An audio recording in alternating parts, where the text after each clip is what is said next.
ತನ್ನ ಮನೆಯ ಕೊಠಡಿಯಲ್ಲಿ ಕುಳಿತು ದೇಶ ಸೇವೆ ಮಾಡುವ ಕನಸಿನೊಂದಿಗೆ ಸಿವಿಲ್ ಸರ್ವಿಸಸ್ ಪರೀಕ್ಷೆಗೆಂದು ಓದುತ್ತಿದ್ದ 22 ವರ್ಷದ ಯುವತಿಯ ಕೊಲೆ ಪ್ರಕರಣದಲ್ಲಿ ಆಘಾತಕಾರಿ ಸತ್ಯಗಳು ಹೊರಬರುತ್ತಿವೆ. ಮರಣೋತ್ತರ ಪರೀಕ್ಷೆಯ ವರದಿಯು ಆಕೆ ಸಾವನ್ನಪ್ಪುವ ಮೊದಲು ಎದುರಿಸಿದ ನರಕ ಯಾತನೆಯನ್ನು ಎತ್ತಿ ತೋರಿಸಿದೆ. ಈ ಘಟನೆ ದೆಹಲಿಯಲ್ಲಿ ನಡೆದಿದೆ. ವೈದ್ಯಕೀಯ ವರದಿಗಳ ಪ್ರಕಾರ ಯುವತಿಯ ತೋಳುಗಳು ಮತ್ತು ಕೈಗಳ ಮೇಲೆ ಅನೇಕ ಮೋಗೇಟುಗಳಿವೆ. ಇದು ಆಕೆ ಸುಲಭವಾಗಿ ಶರಣಾಗಲಿಲ್ಲ, ಬದಲಾಗಿ ತನ್ನ ಪ್ರಾಣ ಉಳಿಸಿಕೊಳ್ಳಲು ದಾಳಿಕೋರನೊಂದಿಗೆ ಕೊನೆಯ ಕ್ಷಣದವರೆಗೂ ಸೆಣಸಾಡಿದ್ದಾಳೆ ಎಂಬುದನ್ನು ಸಾಬೀತುಪಡಿಸಿದೆ. ಆದರೆ ಆರೋಪಿ ಮೊಂಡಾದ ವಸ್ತುವಿನಿಂದ ಆಕೆಯ ಮುಖಕ್ಕೆ ಬಲವಾಗಿ ಹೊಡೆದ ಪರಿಣಾಮ ಆಕೆಯ ಮೂಗಿನ ಮೂಳೆ ಮುರಿದು ಹೋಗಿತ್ತು. ಯುವತಿಯ ಕುತ್ತಿಗೆಯ ಸ್ನಾಯುಗಳಲ್ಲಿ ರಕ್ತಸ್ರಾವ ಮತ್ತು ಥೈರಾಯ್ಡ್ ಕಾರ್ಟಿಲೇಜ್ ಮುರಿತಗೊಂಡಿರುವುದು ಕಂಡುಬಂದಿದೆ. ಮೊಬೈಲ್ ಚಾರ್ಜಿಂಗ್ ಕೇಬಲ್ ಬಳಸಿ ಕತ್ತು ಹಿಸುಕಿದ ಪರಿಣಾಮ ಉಸಿರುಕಟ್ಟುವಿಕೆಯಿಂದ ಸಾವು ಸಂಭವಿಸಿದೆ ಎಂದು ವೈದ್ಯರು ದೃಢಪಡಿಸಿದ್ದಾರೆ.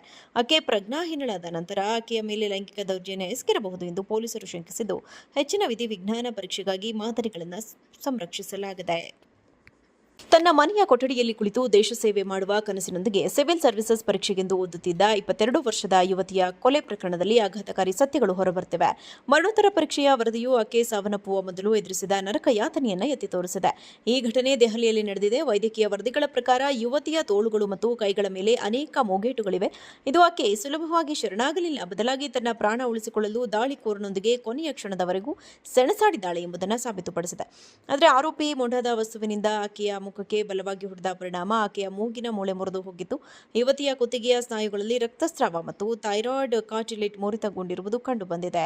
ಮೊಬೈಲ್ ಚಾರ್ಜಿಂಗ್ ಕೇಬಲ್ ಬಳಸಿ ಕತ್ತು ಹಿಸುಕಿದ ಪರಿಣಾಮ ಉಸಿರುಕಟ್ಟುವಿಕೆಯಿಂದ ಸಾವು ಸಂಭವಿಸಿದೆ ಎಂದು ವೈದ್ಯರು ದೃಢಪಡಿಸಿದ್ದಾರೆ. ಆಕೆ ಪ್ರಜ್ಞಾಹೀನಳಾದ ನಂತರ ಆಕೆಯ ಮೇಲೆ ಲೈಂಗಿಕ ದೌರ್ಜನ್ಯ ಎಸಗಿರಬಹುದು ಎಂದು ಪೊಲೀಸರು ಶಂಕಿಸಿದ್ದು, ಹೆಚ್ಚಿನ ವಿಧಿವಿಜ್ಞಾನ ಪರೀಕ್ಷೆಗಾಗಿ ಮಾದರಿಗಳನ್ನು ಸಂರಕ್ಷಿಸಲಾಗಿದೆ. ತನ್ನ ಮನೆಯ ಕೊಠಡಿಯಲ್ಲಿ ಕುಳಿತು ದೇಶ ಸೇವೆ ಮಾಡುವ ಕನಸಿನೊಂದಿಗೆ ಸಿವಿಲ್ ಸರ್ವಿಸಸ್ ಪರೀಕ್ಷೆಗೆಂದು ಓದುತ್ತಿದ್ದ 22 ವರ್ಷದ ಯುವತಿಯ ಕೊಲೆ ಪ್ರಕರಣದಲ್ಲಿ ಆಘಾತಕಾರಿ ಸತ್ಯಗಳು ಹೊರಬರುತ್ತಿವೆ. ಮರಣೋತ್ತರ ಪರೀಕ್ಷೆಯ ವರದಿಯು ಆಕೆ ಸಾವನ್ನಪ್ಪುವ ಮೊದಲು ಎದುರಿಸಿದ ನರಕ ಯಾತನೆಯನ್ನು ಎತ್ತಿ ತೋರಿಸಿದೆ.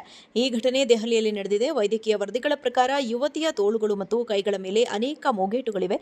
ಇದು ಆಕೆ ಸುಲಭವಾಗಿ ಶರಣಾಗಲಿಲ್ಲ, ಬದಲಾಗಿ ತನ್ನ ಪ್ರಾಣ ಉಳಿಸಿಕೊಳ್ಳಲು ದಾಳಿಕೋರನೊಂದಿಗೆ ಕೊನೆಯ ಕ್ಷಣದವರೆಗೂ ಸೆಣಸಾಡಿದ್ದಾಳೆ ಎಂಬುದನ್ನು ಸಾಬೀತುಪಡಿಸಿದೆ. ಆದರೆ ಆರೋಪಿ ಮೊಂಡಾದ ವಸ್ತುವಿನಿಂದ ಆಕೆಯ ಮುಖಕ್ಕೆ ಬಲವಾಗಿ ಹೊಡೆದ ಪರಿಣಾಮ ಆಕೆಯ ಮೂಗಿನ ಮೂಳೆ ಮುರಿದು ಹೋಗಿತ್ತು. ಯುವತಿಯ ಕುತ್ತಿಗೆಯ ಸ್ನಾಯುಗಳಲ್ಲಿ ರಕ್ತಸ್ರಾವ ಮತ್ತು ಥೈರಾಯ್ಡ್ ಕಾರ್ಟಿಲೇಜ್ ಮುರಿತಗೊಂಡಿರುವುದು ಕಂಡುಬಂದಿದೆ. ಮೊಬೈಲ್ ಚಾರ್ಜಿಂಗ್ ಕೇಬಲ್ ಬಳಸಿ ಕತ್ತು ಹಿಸುಕಿದ ಪರಿಣಾಮ ಉಸಿರುಕಟ್ಟುವಿಕೆಯಿಂದ ಸಾವು ಸಂಭವಿಸಿದೆ ಎಂದು ವೈದ್ಯರು ದೃಢಪಡಿಸಿದ್ದಾರೆ.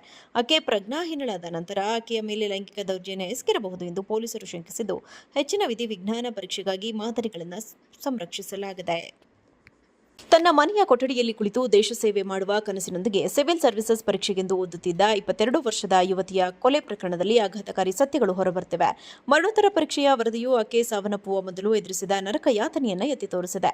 ಈ ಘಟನೆ ದೆಹಲಿಯಲ್ಲಿ ನಡೆದಿದೆ. ವೈದ್ಯಕೀಯ ವರದಿಗಳ ಪ್ರಕಾರ ಯುವತಿಯ ತೋಳುಗಳು ಮತ್ತು ಕೈಗಳ ಮೇಲೆ ಅನೇಕ ಮೋಗೇಟುಗಳಿವೆ. ಇದು ಆಕೆ ಸುಲಭವಾಗಿ ಶರಣಾಗಲಿಲ್ಲ, ಬದಲಾಗಿ ತನ್ನ ಪ್ರಾಣ ಉಳಿಸಿಕೊಳ್ಳಲು ದಾಳಿಕೋರನೊಂದಿಗೆ ಕೊನೆಯ ಕ್ಷಣದವರೆಗೂ ಸೆಣಸಾಡಿದ್ದಾಳೆ ಎಂಬುದನ್ನು ಸಾಬೀತುಪಡಿಸಿದೆ. ಆದರೆ ಆರೋಪಿ ಮೊಂಡಾದ ವಸ್ತುವಿನಿಂದ ಆಕೆಯ ಮುಖಕ್ಕೆ ಬಲವಾಗಿ ಹೊಡೆದ ಪರಿಣಾಮ ಆಕೆಯ ಮೂಗಿನ ಮೂಳೆ ಮುರಿದು ಹೋಗಿತ್ತು. ಯುವತಿಯ ಕುತ್ತಿಗೆಯ ಸ್ನಾಯುಗಳಲ್ಲಿ ರಕ್ತಸ್ರಾವ ಮತ್ತು ಥೈರಾಯ್ಡ್ ಕಾರ್ಟಿಲೇಜ್ ಮುರಿತಗೊಂಡಿರುವುದು ಕಂಡುಬಂದಿದೆ. ಮೊಬೈಲ್ ಚಾರ್ಜಿಂಗ್ ಕೇಬಲ್ ಬಳಸಿ ಕತ್ತು ಹಿಸುಕಿದ ಪರಿಣಾಮ ಉಸಿರುಕಟ್ಟುವಿಕೆಯಿಂದ ಸಾವು ಸಂಭವಿಸಿದೆ ಎಂದು ವೈದ್ಯರು ದೃಢಪಡಿಸಿದ್ದಾರೆ.